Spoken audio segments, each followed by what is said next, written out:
The great Robert Kiyosaki कहते हैं, people who avoid failure also avoid success.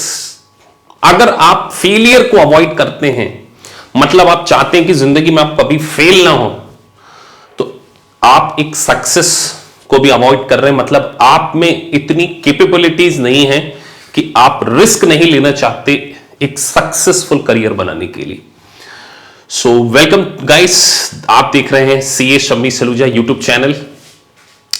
तो देखिए, आज मैं आपसे बेसिकली जो बात करने जा रहा हूं कि अगर आपने एसीसीए को ज्वाइन कर लिया है या ज्वाइन करने की सोच रहे हैं, तो यहां हमेशा एक रिस्क डेफिनेटली होगी कि आप इस एग्जाम में फेल हो सकते हैं। तो सर, इस फेलियर को कैसे अवॉइड करें? देखिए, अगर आपने एक अच्छी तरीके से प्लानिंग करी, तभी आप एक इंटरनेशनल प्रोफेशन को क्या है फर्स्ट अटेम्प्ट में पास कर पाएंगे।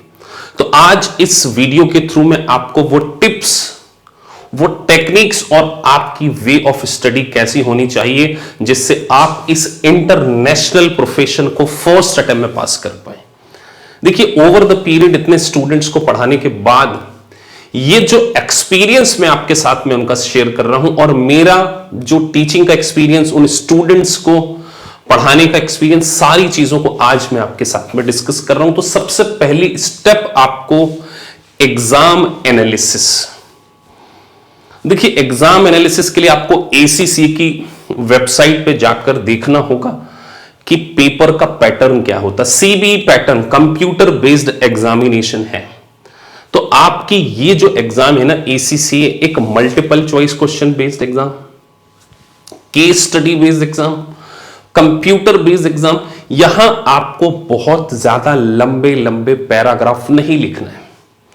और सबसे पहली चीज इस बात का एक्सेप्टेंस, एक्नॉलेजमेंट, ये एक इंटरनेशनल चार्टर्ड अकाउंटेंसी की एग्जाम है। ये बच्चों आपके बीकॉम ग्रेजुएशन की एग्जाम नहीं है जहां पर जितना ज्यादा लिखेंगे उतने ज्यादा मार्क्स मिलेंगे। ऐसे बच्चों की अप्रोच होती है। एक वीक की स्टडी, 10 डेज की स्टडी, डेफिनेटली आप पास नहीं होने वाले। एक प्रोफेशनल एग्जाम है, तो professional exam need analysis, interpretation, और आपको अल्टीमेटली पेपर पैटर्न के बारे में पता होना चाहिए। तो सबसे इंपॉर्टेंट बात मैं कह रहा हूं कि आपको यह पता होना चाहिए कि ये एमसीक्यू बेस्ड एग्जाम है, ये केस स्टडी बेस्ड एग्जाम है। तो आपकी अप्रोच डे 1 से क्वाइट डिफरेंट होनी चाहिए। अब मैं आपको कुछ क्वालिटीज बताना जा रहा हूं। अगर आपने अपनी वीकनेस का एनालिसिस सबसे पहले करना है। अब सर, हमारी वीकनेस क्या हो सकती है? जनरल स्टूडेंट्स के पॉइंट ऑफ व्यू से मैं बात करूं तो मैंने कुछ स्टूडेंट्स की कैटेगरीज बनाई है। पहले स्टूडेंट्स, अगर आप एक सिंपल बीकॉम ग्रेजुएट स्टूडेंट हैं, आपका चार्टर्ड अकाउंटेंसी बैकग्राउंड बिल्कुल नहीं है, सीए इंटर नहीं किया है, और आप जस्ट फ्रेश ग्रेजुएट हैं, तो आपको अपने आप से क्वेश्चन करना होगा कि क्या आपने कभी अकाउंट्स में, कॉस्टिंग में, फाइनेंशियल मैनेजमेंट में स्टडी करते समय चीजों को अच्छे से एनालिसिस किया था, कि केवल आप एक फॉर्मूला बेस्ड अप्रोच रखते थे? केवल नंबर क्रंचिंग और क्वेश्चन सॉल्व करना आपकी अप्रोच नहीं होना चाहिए। बहुत सारे स्टूडेंट्स होते हैं जो थ्योरी में स्ट्रांग होते हैं लेकिन न्यूमेरिकल्स में उतने स्ट्रांग नहीं होते। और यहां पर जो आपको न्यूमेरिकल्स करना है ना, वो न्यूमेरिकल, सोचिए मल्टीपल चॉइस क्वेश्चन में 4 ऑप्शन होंगे। उस 4 ऑप्शन में भी कई बार आपका आंसर गलत वाला जो है ना, वो भी उस ऑप्शन में शामिल होगा, कि आपको लगेगा कि आपका, क्योंकि वो वेरी क्लोजली उसको क्या करते हैं, ड्राफ्ट करते हैं। तो आपको पहले अपनी वीकनेस का एनालिसिस करना कि क्या सर हमारे बेसिक कॉन्सेप्ट क्लियर है, क्या अकाउंटिंग में हमें मास्टरी है, हम journal entry, balance sheet debt का एडजस्टमेंट, क्या इसमें स्ट्रांग है? ये सारी चीजों को, अपनी वीकनेस को एनालिसिस करके उसके ऊपर काम करना। तो मैंने बोर्ड पर कुछ मैटर्स को यहां पर लिखा हुआ है। अगर आप ये सारी चीजों को डेफिनेटली फॉलो कर लेते हैं, मैं आपको कह रहा हूं कि आप एसीसीए में फेल नहीं होंगे। अगर आपको ये पॉइंट्स पता है, ये 9 पॉइंट्स, ये 9 पॉइंट स्ट्रेटजी के ऊपर आप काम कर लीजिए, डेफिनेटली आप एसीसीए में फेल नहीं हो सकते। जो नंबर 1 है, अवॉइड क्रैमिंग। रोटाफिकेशन, यहां पर आपको मगअप करने की जरूरत नहीं। अगर यहां पर चीजों को आप मगअप करेंगे, आप चीजों को याद करने की कोशिश करेंगे ना, तो सबसे पहले आप बहुत डेंजर वाली सिचुएशन, कितना याद कर लोगे? एग्जाम में चीजों को एनालिसिस करना होगा तो पहली चीज सर हमें अवॉइड क्रैमिंग करना है, रोटाफिकेशन से बचना है, पहली चीज आपको ये याद रखना है। दूसरी बात, good reading skill, read between the line, लाइनों का इंटरप्रिटेशन करना होगा। देखिए यहां पर आप लॉ पढ़ने वाले, ऑडिटिंग आप पढ़ने वाले, इनकम टैक्स आपको पढ़ना है, तो आपकी डिसेंट इंग्लिश के साथ साथ एक अच्छी इंटरप्रिटेशन स्किल डेफिनेटली होनी चाहिए।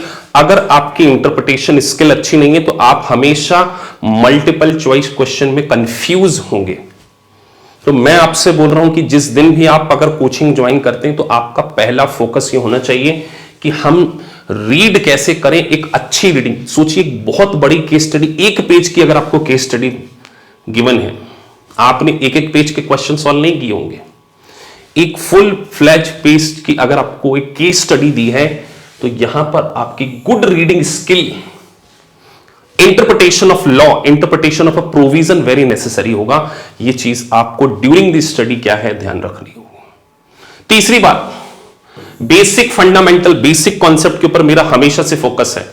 इवन इसके लिए मैं सुपर 50 क्लासेस भी लॉन्च कर चुका हूं, जिसमें कि हम ACCA, USCMA, USCPA के ऐसे स्टूडेंट्स जो कि वर्किंग प्रोफेशनल्स हैं, जो बीकॉम में पास हो चुके हैं या बीकॉम अभी कर रहे हैं, लेकिन उनके बेसिक फंडामेंटल, तो सोचिए आपकी अगर जनरल एंट्रीज अच्छी नहीं है, आपके बैलेंस शीट, डेट के adjustment, accrued interest, outstanding, prepaid अगर आपको नहीं पता, तो क्या आप IFRS, international financial reporting standard, IAS को समझ पाएंगे?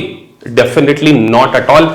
तो आपको इस बेसिक स्किल के ऊपर काम करना, और AKPIS इंस्टीट्यूट आपके फंडामेंटल्स को इंप्रूव करने की गारंटी देता है। एक वर्कशॉप ऑर्गेनाइज कराई जाती है ऐसे बच्चों के लिए जिनके बेसिक कॉन्सेप्ट स्ट्रांग नहीं है, उनके बेसिक्स फंडामेंटल को काफी इंप्रूव करते हैं।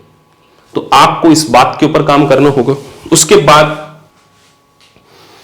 टीचर सपोर्ट, तो ऑब्वियस सी बात है, अगर AKPIS इंस्टीट्यूट को ज्वाइन करते हैं, यहां आपको मेंटोरशिप प्रोग्राम में एक बेनिफिट मिलता है, जिससे कि हम आपकी वीकनेस का एनालिसिस करके आपको गाइड करते हैं कि आप कहां पर स्ट्रांग हैं और कहां पर वीक है। लेकिन सबसे इंपॉर्टेंट, आपको क्वेश्चन, देखिए BPP का स्टडी मटेरियल के साथ में आपको एक प्रैक्टिस किट भी मिलती है। तो जैसे ही आपके टॉपिक्स हो जाते हैं, आपको प्रैक्टिस किट को डेफिनेटली सॉल्व करना। अगर आप रेगुलरली प्रैक्टिस किट को पढ़ेंगे, आप 100% इस फेलियर को अवॉइड करेंगे, या डेफिनेटली आप ACCA स्किल लेवल हो या प्रोफेशनल लेवल हो या आपका नॉलेज लेवल है, उसको फर्स्ट अटेम्प्ट में पास करेंगे। स्टडी किट के साथ साथ प्रैक्टिस किट, वर्कबुक और प्रैक्टिस किट आपको मस्ट पढ़ना है, बेसिक कॉन्सेप्ट। उसके बाद CB pattern, computer based examination. तो देखिए लाइव ऑनलाइन क्लासेस में आपको जब हम एक्सेल पे क्वेश्चंस कराते तो आपको भी अपने लैपटॉप पर क्वेश्चंस करना चाहिए, और ACCA ग्लोबल की वेबसाइट पे जाकर आप चेक कीजिए कि वहां पर आपको किस तरीके से आपके क्वेश्चंस आने वाले, किस तरीके से आपकी अप्रोच होनी चाहिए। तो कंप्यूटर बेस्ड एग्जामिनेशन आपको 100%, और आप वेबसाइट से ही मॉक टेस्ट पेपर को बाय कर जैसा ACCA में पेपर आता है, पास्ट लाइब्रेरी से क्वेश्चन कीजिए। डेफिनेटली पास्ट लाइब्रेरी और मॉक टेस्ट आपकी सक्सेस में 100% क्या है, रोल प्ले करने वाली। सबसे ज्यादा मैं मॉक टेस्ट, प्रैक्टिस किट और बेसिक कंसेप्ट को, ये 3 क्वालिटी आप में है, आप एक प्रोफेशनल क्वालिफिकेशन को पास करने के लिए रेडी हो चुके हैं। और time management last but not the least, क्योंकि 3.5 घंटे की जो एग्जाम है, 3.25 घंटे की, उसमें आपको मल्टीपल चॉइस क्वेश्चन को 2 मिनट में क्या है करना होगा, ताकि आप टाइम के साथ, क्योंकि 3 section, A section, B section, C section, तो कुछ मल्टीपल चॉइस क्वेश्चन को आपको इतनी प्रैक्टिस करना है कि आप 2 मिनट के अंदर MCQs को सॉल्व कर पाते हैं कि नहीं कर पाते, ये आपको देखना मस्ट होगा। तो गाइस, मैं आपसे यही कहना चाहता हूं कि अगर आप इन सारी चीजों को अवॉइड करते हैं तो हम आपको हमारी लाइव ऑनलाइन क्लासेस में डेफिनेटली हेल्प करने वाले हैं, जिससे कि आप ACCA में अगर एक प्लानिंग के साथ में, एक सही कॉन्फिडेंस के साथ में पढ़ेंगे और टीचर का 100% सपोर्ट होगा तो आप आपका ACCA फर्स्ट अटेम्प्ट में क्या कर सकते हैं, पास कर सकते हैं। तो अगर आप ACCA को ज्वाइन करना चाहते हैं तो नीचे लिखे नंबर पर आप व्हाट्सएप से कॉल कर सकते हैं, डायरेक्ट कॉल, और आपकी सारी क्वेरीज को एनालिसिस करके आपको एक सही गाइडेंस हमारे इंस्टीट्यूट के द्वारा प्रोवाइड किया जाता है। तो thank you guys for watching this video, thank you very much.